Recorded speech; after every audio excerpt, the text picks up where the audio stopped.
রেশমপুর নামক একটি গ্রামে একটি মেয়ে তার দাদের সঙ্গে বসবাস করত। মেয়েটি খুবই গুণী একটি মেয়ে। তার একটি বয়ফ্রেন্ড ছিল। আরে রোহান, তোমার জন্য কতক্ষণ ধরে ওয়েট করছি বলো তো? এত দেরি হলো কেন?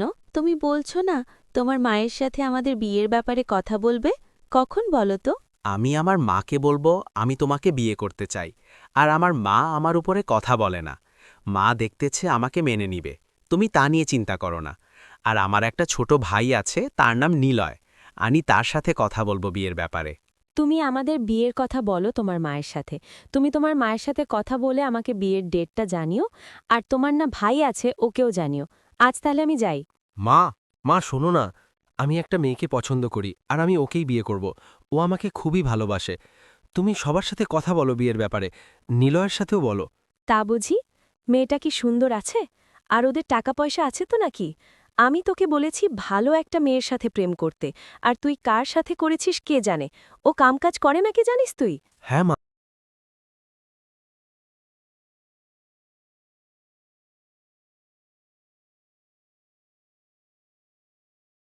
আমি তোমাকে দেখছি, আমি ভাবছি যে আমার মেয়েকে তোমার কাছে বিয়ে দিতে।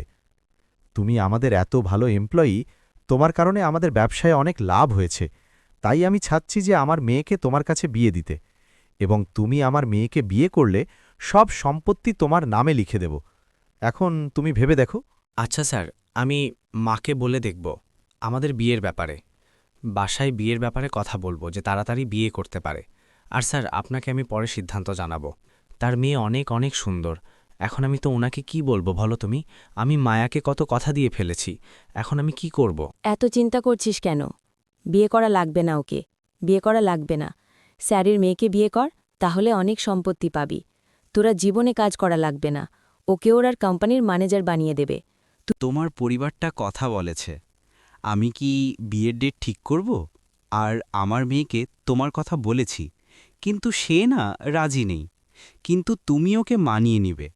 আমি আমার অফিসের বসের মেয়েকে বিয়ে করব, বুঝছো? তুমি তোমার লাইফ ঠিক করে নাও, আমার প্রতি কোনো আশা রেখো না। এভাবে রোহান মায়ার সাথে ঝগড়া করে চলে আসে। তার সাথে সম্পর্ক ভেঙে দেয়। মায়া এতে খুব কষ্ট পায়। অন্যদিকে রোহান গিয়ে বসের মেয়েকে বিয়ে করে ফেলে। বস এতে খুশি হয়, তার মেয়েকে ভালো ছেলের সাথে বিয়ে দিতে পারে। কিন্তু তারা দাম্পত্য জীবনে খুশি হয় না, কারণ বসের মেয়ে বিয়েতে খুশি হয় না। রোহান বিয়ে করে সম্পত্তি পেলেও যে একটা ভালো মেয়ে পায় না। তারা প্রায়ই ঝগড়া করে, কথা কাটাকাটি করে। তাই তারা সারা দিন ঝগড়া করে। অন্যদিকে নিলয় গিয়ে মায়াকে বিয়ে করে ফেলে এবং তাকে বিয়ে করে বাড়িতে নিয়ে আসে।